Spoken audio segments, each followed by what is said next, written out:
Hello दोस्तों, स्वागत है आप सभी लोगों का हमारे यूट्यूब चैनल अभी विद मैथ्स में। तो आज का जो हमारा वीडियो है वो है प्रश्नावली 1.1 संख्या पद्धति, क्लास 9th का है। तो इसके बारे में बताते हैं। संख्या हमारी क्या होती है। तो दिया है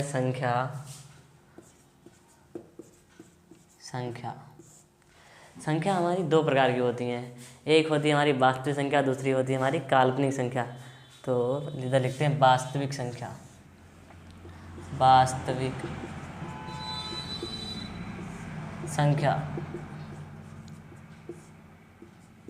दूसरी हमारी होती है काल्पनिक संख्या।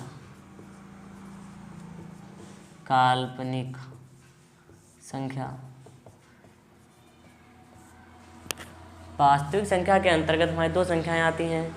एक आती है हमारी परिमेय संख्या, दूसरी आती है हमारी अपरिमेय संख्या।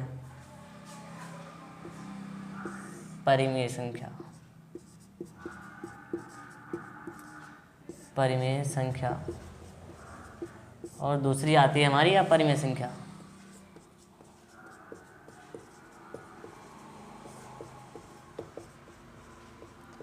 अब आप लोग पूछ रहे होंगे सर ये परिमेय संख्या कौन सी होती है, परिमेय कौन सी होती है। तो आपको बता रहे हैं, परिमेय वो संख्या होती है जो हमारी P/Q के रूप में लिखी जा सके। तो इधर जब P/Q यानी कि जो हमारी भिन्न के रूप में लिखी जाए, जैसे कि हमने यहाँ लिखा है कि 2/4, 3/5 या 6/7 या 7/8, मतलब भिन्न के रूप में लिखी हो कोई भी संख्या हो। फिर आती है हमारी अपरिमेय संख्या। अपरिमेय में क्या होता है, तो संख्या हमारे रूट के अंदर हो, अंडर रूट के अंदर हो। जैसे हमने इधर लिख दिया है कि √3, √4 या √5 या √6, ये सारी हमारी कौन सी अपरिमेय संख्या है। फिर आती है हमारी काल्पनिक संख्या। काल्पनिक संख्या हैं वो आपको क्लास 11th में पढ़ाई जाएंगी।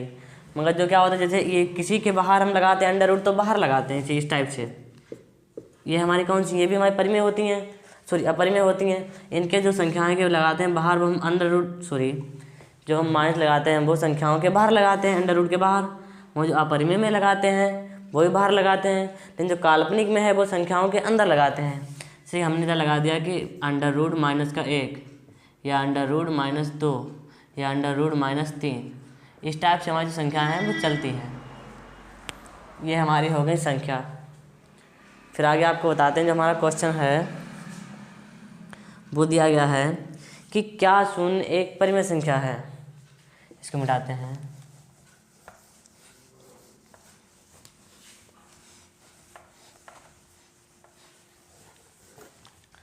क्वेश्चन हमारा दिया गया है कि क्या शून्य एक परिमेय संख्या है। कि क्या, क्वेश्चन नंबर 1 है, क्या शून्य एक परिमेय संख्या है। क्या इसे आप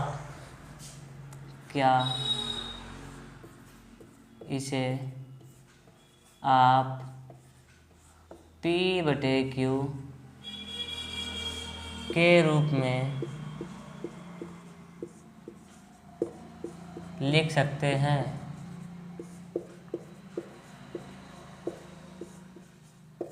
जहां P और Q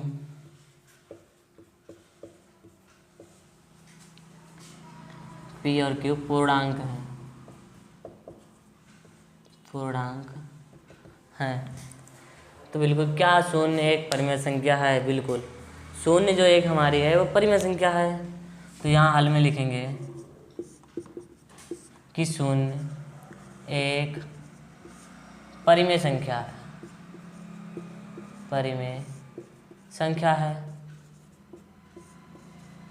आप लोग पूछ रहे हैं कि कैसे है, क्योंकि जो हम संख्याएं लिखते हैं परिमेय, वो हम लिखते हैं P/Q के रूप में। जो परिमेय संख्याएं लिखते हैं वो लिखते हैं P/Q के रूप में।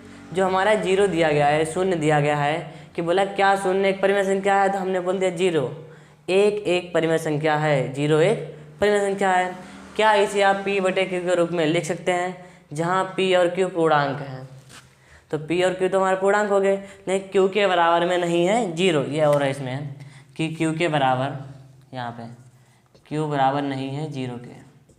ये और है क्यू बराबर नहीं है 0 के, यानी कि जो हमारा क्यू के बराबर में 0 नहीं होना चाहिए। अगर हम पी के बराबर में 0 रखते हैं तो हमें कोई दिक्कत नहीं है। तो यहाँ रखते हैं जैसे कि 0/1 या 0/2 या 0/3 या 0/4 या 0/5, यहाँ तक हम कुछ भी लिख सकते हैं। यहाँ जो हमारा क्यू के बटे में 0 नहीं होना चाहिए, अगर पी के स्थान पे 0 है तो कोई दिक्कत नहीं है। ये हमारे पहले क्वेश्चन का आंसर है, इसे आप लिख लें।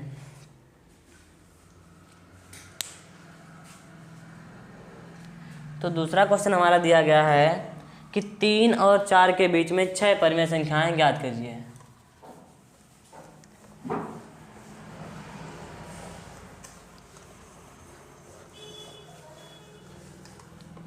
तीन और 4 के बीच 6 परिमेय संख्याएं ज्ञात कीजिए। दूसरा क्वेश्चन है हमारा कि 3 और 4 के बीच 6 परिमेय संख्या या परिमेय संख्याएं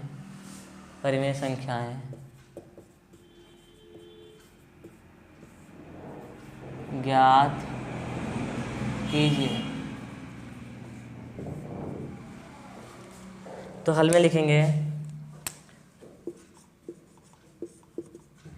ये लाइन तो आपको लिखनी है हर क्वेश्चन में कि परिमेय संख्या ज्ञात करने के लिए, परिमेय संख्या ज्ञात करने के लिए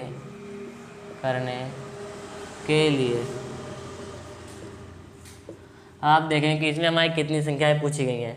तो यहाँ बोला है कि 3 और 4 के बीच में 6 परिमेय संख्या ज्ञात कीजिए। तो यहाँ पर हमारा दिया 6, तो यहाँ पर लिखेंगे कि 6 + 1 बराबर में 7, यानी कि जितनी भी संख्या हमारी पूछी गई होंगी उसमें हम 1 जोड़ के रखेंगे।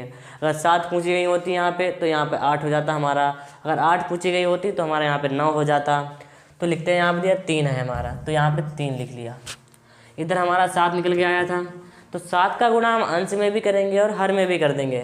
तो यानी कि 7, इसके नीचे भी 7, 3 × 7 = 21 और बटे में 7 दिया हमारा पहले से है। इधर हमारा दिया है 4, तो यहाँ पर लिखा 4, 7 हमारा निकल के आया था अभी, तो 7 का गुणा अंश में भी करेंगे और हर में भी करेंगे। तो 4 × 7 = 28 और बटे में 7। तो नीचे लिख देंगे अतः संख्याएं बराबर, या अतः परिमेय संख्याएं बराबर, परिमेय संख्याएं बराबर में जो हमारी निकल के आई हैं अभी, जो 21 है इधर 28 है, इन दोनों के मध्य में निकालनी है। 21 के बाद जो संख्या हमारी आती है वो होती है 22, यहाँ पर लिखेंगे 22/7, फिर आती है हमारी 23/7, फिर आती है 24/7, फिर आती है 25/7, 25/7, फिर आती है 26/7 है, फिर आती है 27/7। यहाँ तो 1 2 3 4 5 6 संख्याएँ निकालनी थी, 6 हमारी निकल गई हैं। तो ये रहा दूसरे क्वेश्चन का आंसर आपका, लिख लें इसे आप। अगला बोला गया है क्वेश्चन कि 3/5 और 4/5 में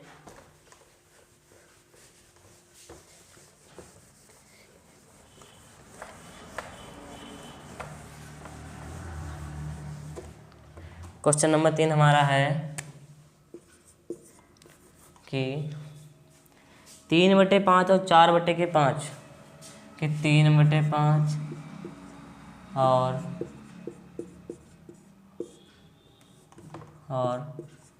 4/5 के बीच 5 परिमेय संख्याएं, 5 परिमेय संख्याएं ज्ञात कीजिए।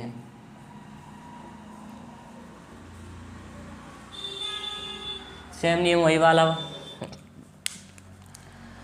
हल में लिखेंगे कि परिमेय संख्या ज्ञात करने के लिए, परिमेय संख्या ज्ञात करने के लिए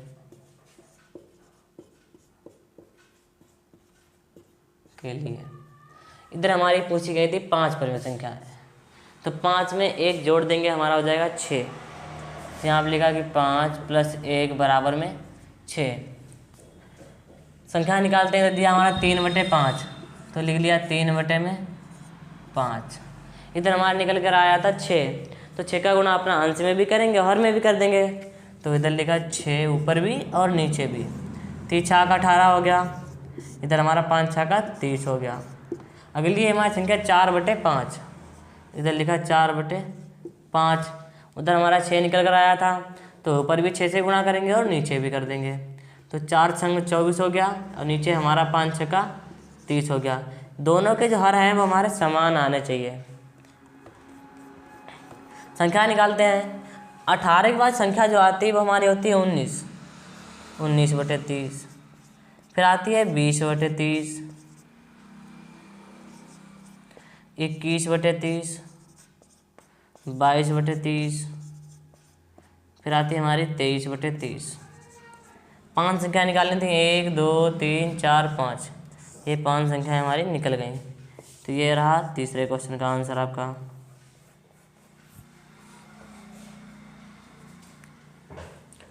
तो चौथे क्वेश्चन में हमारा दिया गया है कि नीचे दिए गए कथन सत्य हैं या असत्य, अपने कारण के साथ उत्तर दीजिए। इसमें बोला गया है कि प्रत्येक प्राकृत संख्या एक पूर्ण संख्या होती है, कि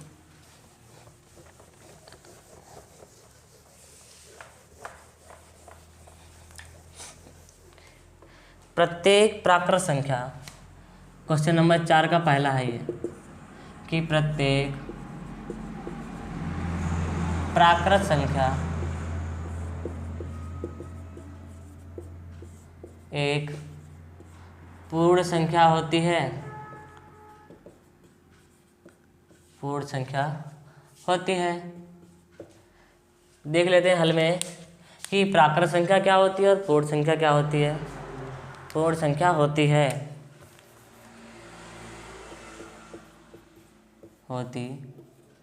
तो यहाँ पे देख लेते हैं कि प्राकृत संख्या कौन सी होती है, पूर्ण संख्या कौन सी होती है।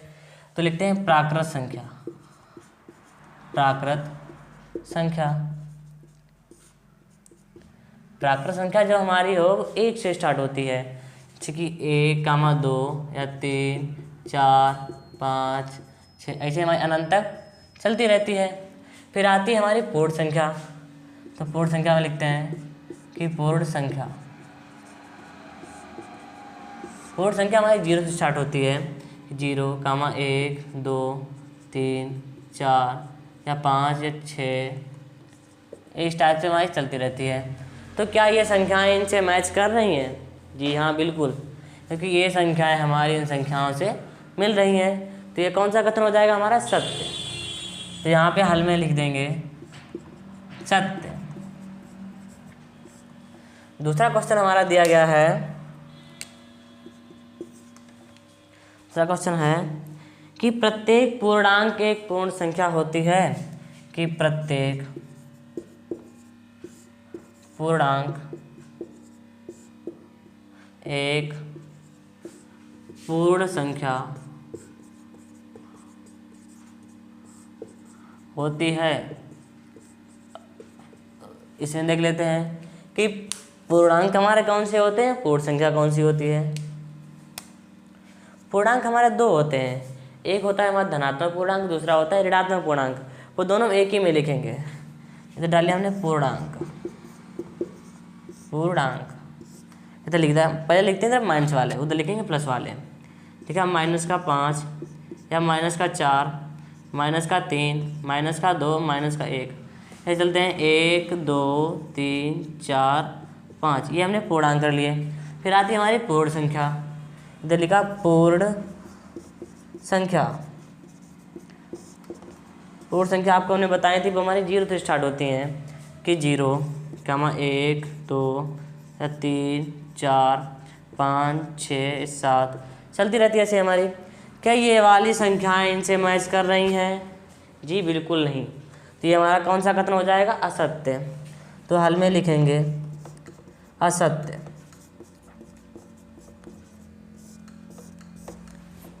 अगला क्वेश्चन देखते हैं इसका, कि प्रत्येक परिमेय संख्या एक पूर्ण संख्या होती है।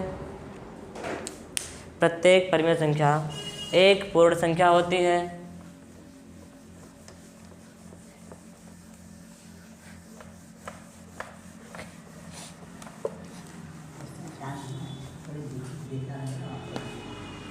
प्रत्येक परिमेय संख्या एक पूर्ण संख्या होती है।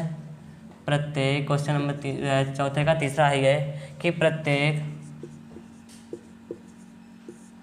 परिमेय संख्या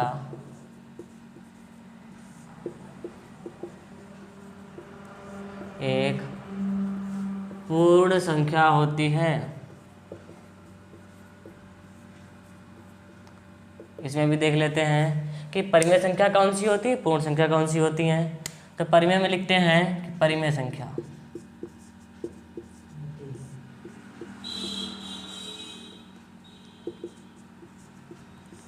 परिमेय संख्या पूर्ण संख्या होती है।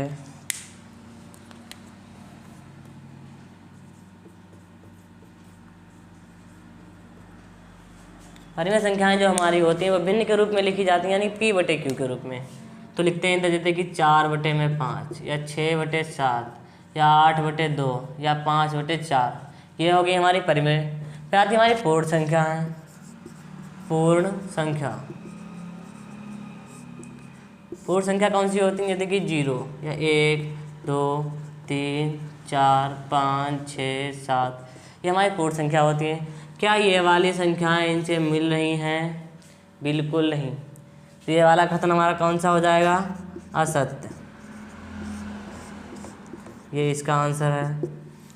अगर वीडियो आपको अच्छी लगी हो तो इसे लाइक करें, सब्सक्राइब करें।